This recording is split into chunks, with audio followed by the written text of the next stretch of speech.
America. The heavy downpours are ending, but we still have scattered light showers across the CSRA, and this will come with cooler temperatures for the start of our weekend. All the details coming right up. Now on News Channel 6 at 11, how doctors at the Medical College of Georgia are helping epilepsy patients respond to their seizures. Plus, in South Carolina, learn why the state is pushing to remove Bradford pear trees.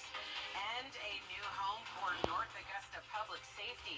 A look at the groundbreaking on the future site as your News Channel 6 at 11 starts now. Live from Television Park, this is Wjbf News Channel 6 at 11.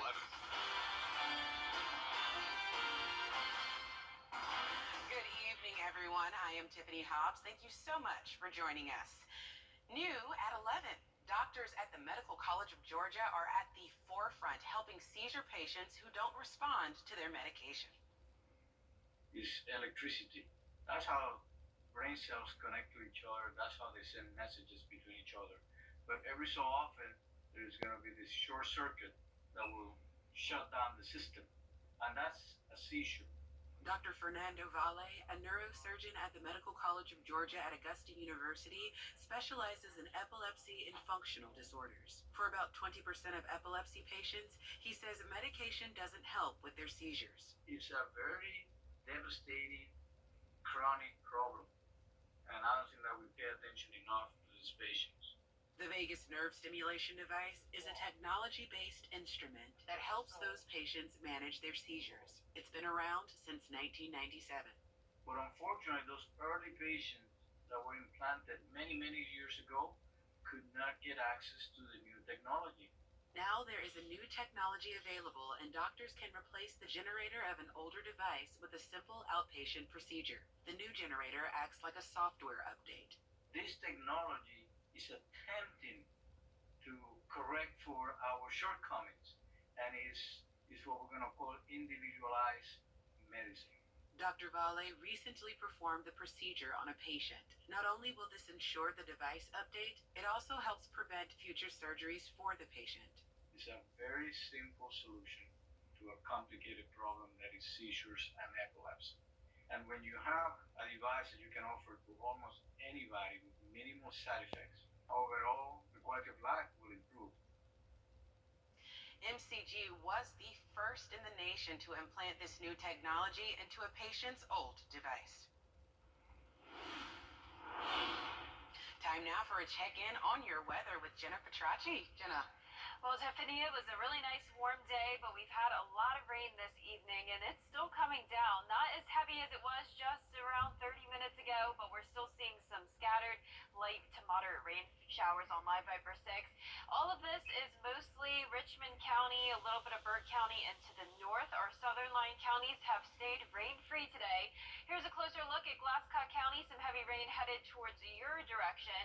But over in Richmond, Columbia, McDuffie County, starting to see that rain become just more widespread light showers. And same story for downtown Augusta and to North Augusta, Aiken County, really just becoming that widespread rain now. So no thunderstorms, no severe weather threat, just the heavy rain at times. 4 inches now picked up in Columbia, Richmond County, just under 2 inches in Aiken County, and this one small portion of Barnwell, just over 5 inches of rain over a short period of time. No flood alerts are in place at this time, but there definitely is some ponding out there on the road, so be very careful if you're driving out late tonight. Here's our Terry Lambert Hyundai Skyview cam over in Aiken. Not seeing anyone walking around tonight. You know, it's really not the best night to be out. Definitely a good night to be in, watching a movie inside. And same story for tomorrow. Will be a pretty gloomy Saturday. But for our almanac, we reached a high of 80 degrees. Our low temperature of 66 degrees matches our average high temperature for this time of the year. Right now, we're dropping into the upper 50s for the majority of us, but still seeing upper 60s towards the south. And that's all dependent on the location of the front. 68 in Wrightsville, 57 in Augusta, Edgefield only at 51 degrees now. You can also see the location of the front based off the dew points. We have much drier air moving in behind it, upper 40s in Edgefield. Still those mid to upper 60s though down south. So we're having a front pass us, and that'll keep some showers in place overnight tonight. Winds from the northeast will bring in some cooler air. 18 miles per hour in Augusta, 10 in Aiken, so a little breezy. And there's that stationary front right across the CSRA with the batch of rain ahead of it. So as we go into tomorrow, a few more showers around with a brief drop into the 60s, mostly cloudy over the weekend, and then a quick warm up on Sunday. All the details coming up shortly, but back to you, Tiffany. Thank you, Jenna. There is an ongoing push to remove Bradford pear trees from South Carolina. Clemson Extension and the South Carolina Forestry Commission are offering free native trees in exchange for up to 5 Bradford pears. Bradford pears can breed with other types of pear trees and spread in natural forests to replace native trees and create food deserts for birds. So they're a very pretty tree. You definitely notice them going around town. But there's an invasive species that we have to make sure that we educate our customers on and the community about why it's important that we're doing these types of programs. The next event is February 25th from 8 to 11 a.m. at Cold Creek Nurseries on Hitchcock Parkway in Aiken. You'll need to take a photo of your cut trees and bring them to the event. The ban on the sale of Bradford pears in South Carolina begins in October 2024. North Augusta Public Safety is getting a new headquarters and held a groundbreaking ceremony today. Hannah Latier gives us a tour of the old building and details about the new one. After years of planning and having an old building with a lot of issues, the public safety departments are finally getting an updated building they so desperately need. Our city is growing. Our future is bright, and we need to have the facilities for our public safety to continue to do what they do, which will protect our citizens and improve our quality of life. The current building was built in the 1950s. It has mold, leaks, and outdated technology. Asbestos also had to be removed from the old courtroom, so it's no longer being used. It's just dank, it's dark, it's just not the kind of building that we want to have for our public safety. The new headquarters on Georgia Avenue will have a full courtroom, more storage, a crime lab, a 9/11 dispatch center, and more. It's right where we need to be. And so it's a focal point for people to see us and say, hey, we feel safe here. So that's what it's all about. The $25 million budget for the building is significantly more than originally estimated, mainly due to increasing labor costs and inflation. That's a cause for concern for some who live here. I would like to see a financial report. There is no reason in the world that I have to do FOIA requests to get information. This is public information, and the city should be freewheeling with their information, and it hasn't been to date. But North Augusta leaders assure us that funding for the building will not raise property taxes. This is being handled through our capital sales tax, which is already, that's money that, those pennies have already been put into that, okay? So, yeah, we're having to move from other areas for that, but the point is we are not raising millage because of this. It has nothing to do with that. It's revenue, it's money that's already been paid in. The roughly 38,000 square foot building is expected to be completed by Christmas of 2025. In North Augusta, Hannah Latier, WJBF News Channel 6. 2 vigils were held Friday night for 2 of the victims killed in Orlando on Wednesday. Get a look at the candlelight vigil from the Nicholson School of Communication and Media after the break. I feel safer. Assuring to purchase your reservation, scan the QR code. The most experienced, most trusted, most accurate, most watched weather team, Live 5/6, is weather coverage you can count on. The Live 5/6 Skyview Network, sponsored by Terry Lambert Hyundai. Now, your most accurate forecast with WJBF Live 5/6. Happy Friday. It's a rainy evening. Check out the rainfall totals today. We've picked up 4 inches in parts of Columbia and Richmond County, just around 2 inches in Aiken County, and a small portion of Barnwell County at that 5-inch mark. So it's this swath that we had come through right along the border of Georgia and South Carolina that dumped the heaviest rain. For our western counties, not very impressive. And for the southern counties, really no rain at all today, just a little bit into Burke County. So it's really been split depending on where you are. Here's where the rainfall is right now. some of that starting to push down towards the south into Jefferson, Burke County, but it is losing a lot of its intensity. So not any heavy downpours anymore, just really those scattered light rain showers, some moderate pockets here and there. But you can definitely see the rain that came down on our roads. It looks very wet outside. Here's our Terry Lambert Hyundai Skyview cam over at Washington Road, and the temperatures are falling now. We're at 56 degrees with a northeast wind of 10 miles per hour. Dew point of 54, visibility down to 5 miles in Augusta. We have a stationary front right through the CSRA, and on one side of it, that's where we have the batch of showers south, high pressure down in Florida. Now you can really see the location of the front on our temperature map, green versus yellow. So the green represents the cooler air. We're seeing temperatures in those low to mid 50s, upper 60s and low 70s though to the south. And they're behind that warm front. You can also really see it on the dew point map. We have some drier air filtering into our northern counties, mid 40s as the dew point in Edgefield, but still very muggy down south from Burke County down to Emmanuel County. So winds are coming in from the northeast. And that's gusting pretty high right now, up to around 20 miles per hour. Sustained values at 10 miles per hour in Augusta and Aiken, 14 in Thompson. So pretty breezy as that rain is coming through, and behind it we'll have a round of cool temperatures for our Saturday. Now this will be around the 5th week in a row going back into January, where we've had a warm stretch during the weekdays followed by a cool down on our Saturday. So look at this, 70s, 80s, and then some 50s. Now tomorrow we won't quite be that cold. We'll be in the 60s. 65 is our high, pretty much average for this time of the year, but nonetheless still a pretty significant cool down. Right back into those upper 70s though for Sunday, still mostly cloudy. Now we'll have another warm stretch next week, seeing those 80s all the way through Wednesday, and even still staying pretty warm into our Thursday, Friday with more rain chances. Now at midnight tonight, still seeing those light to moderate rain showers pushing off towards the south, mostly just clouds for your Saturday morning. A few sprinkles here and there throughout the day. It'll mostly just be a gloomy and cooler day, not as much of a rainy event. Now lows tonight in those low to mid 50s, already starting to see that happen now.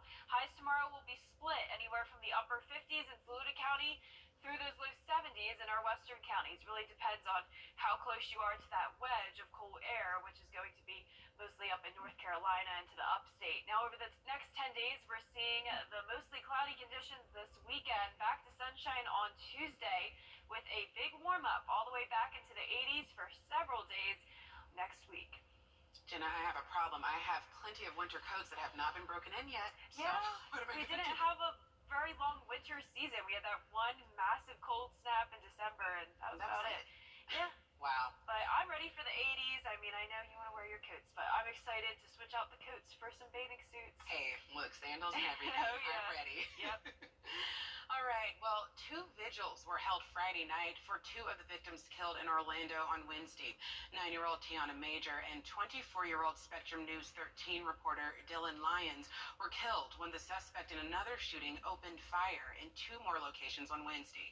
The Nicholson School of Communication and Media at the University of Central Florida hosted a vigil to honor Lyons, who was an alumnus of the school. What happened this week was total darkness. What happened on that street in Pine Hills was just total darkness. But what Dylan was doing and what he stood for and what every journalist stands for is to shine a light and to be a light in the world. And darkness does not and will not overcome it. Thousands gathered at the vigil to pay their respects. After the break, we will take a look at Ukraine as today marks 1 year. And Associates. Now, WJBF sports coverage you can count on. The North Augusta girls basketball team won 4 straight state championships from 2017 to 2020, and now the Lady Jackets are 2 wins away from claiming yet another state title this season. North Augusta and Wade Hampton got together in the Upper State Championship. Wade Hampton, number 22, Mary Kay Giordano scores the Lady Generals' first field goal. Generals down 7-5. Third quarter, Wade Hampton up by 4 off the miss. Quinasia Abercrombie with the rebound and the putback. But 6:36 left. North Augusta down by 2. Sienna Grant hits the 3-pointer, and that put the Yellow Jackets up for good as North Augusta gets the win 58-50. In the GHSA Sweet 16, Thompson hosted Spencer for a Friday night matchup and got on the board early thanks to Tyleisha Lattimore laying it in, but Spencer answered back with a deep two from Williams. Thompson's going to go on a hot streak, starting with a putback from Jada Kendrick to put Thompson up 4-2. 5 minutes to play in the first. Lattimore to Kendrick for the lay-in underneath the bucket, and the Lady Bulldogs are up by 6. But here is Lattimore with a deep three to put them up by 7. Then off the inbound, stolen by Lattimore. She grabs the ball, she hands it off to Kendrick, who feeds it back to her, and the Bulldogs are up by double digits after she hit that deep three. 40 seconds left in the first. Spencer trying to get something going. They do there thanks to Browley, but Thompson gets the big win, 64-34. So with that, let's take a look at all the area results. Thompson getting the win over Spencer, 64-34. Butler getting a big win.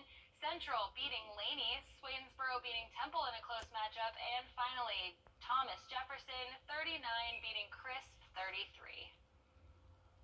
This weekend, the Peach Belt Conference men's regular season title is up for grabs. There is a three-way tie at the top between USC-Aiken, Augusta, and North Georgia, and the Pacers are hosting North Georgia. If they win, they claim the top spot in the PBC tournament.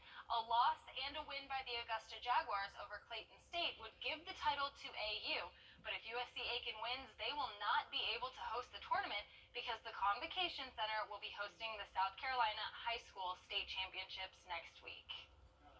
And over at Aquinas, congratulations to do-it-all offensive lineman Vincent Dresser. They call him Vinny, the big man going to help anchor the offensive line in Rome, Georgia at Shorter University. The all-region and all-state selection happy to have found his home at the next level.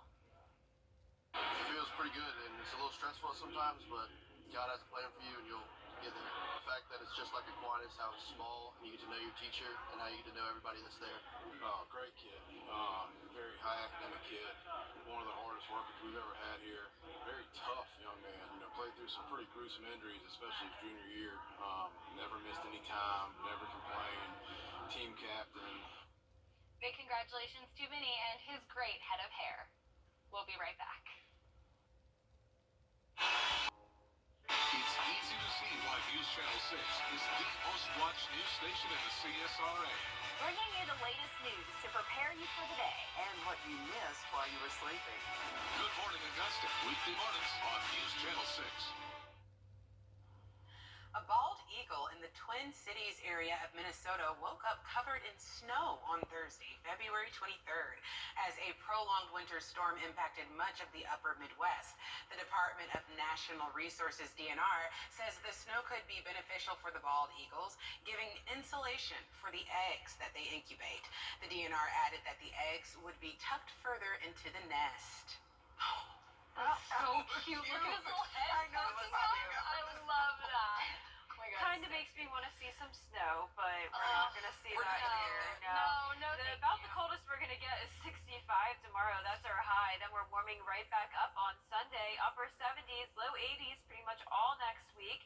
A lot of sunshine as well. We won't have any more rain headed our way until Thursday and Friday. So pretty nice week ahead. That's right. Looking forward to it. Yeah, me too. That is our report for now. Thank you so much for watching, and be sure to download our mobile app for updates.